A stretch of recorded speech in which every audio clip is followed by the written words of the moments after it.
Bonjour tout le monde, j'espère que vous allez bien, que vous profitez bien de ces belles journées d'avril.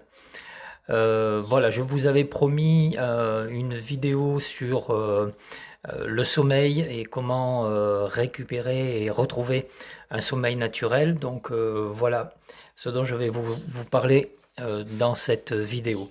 Alors on estime que une personne sur cinq est concernée par des troubles du sommeil chroniques. En France, quand on dit chronique, ça veut dire que l'on ne dort pas au moins 3 voire 4 nuits par semaine, ou que l'on est vraiment ennuyé par des réveils nocturnes permanents.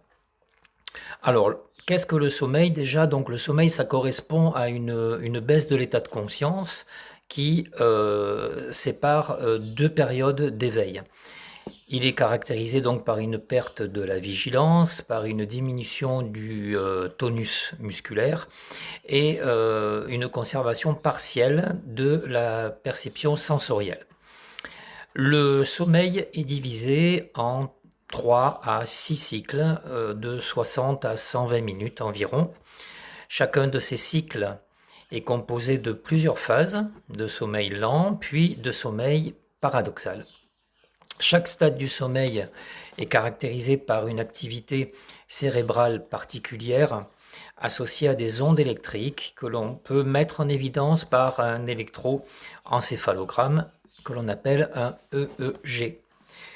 Donc on a d'abord le sommeil lent qui est caractérisé par des ondes lentes.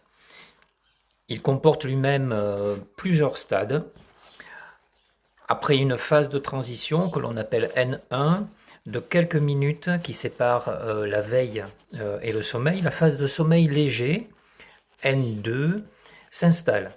Les muscles se détendent, la température corporelle, la pression artérielle et l'activité cardiaque diminuent.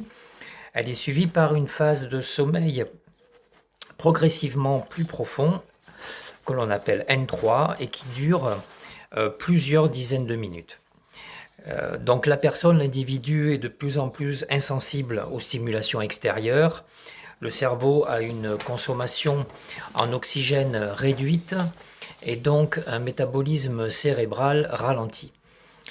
Le tonus musculaire est diminué, mais il est encore partiellement présent, ce qui peut expliquer notamment les épisodes de somnambulisme. Ensuite vient le sommeil paradoxal.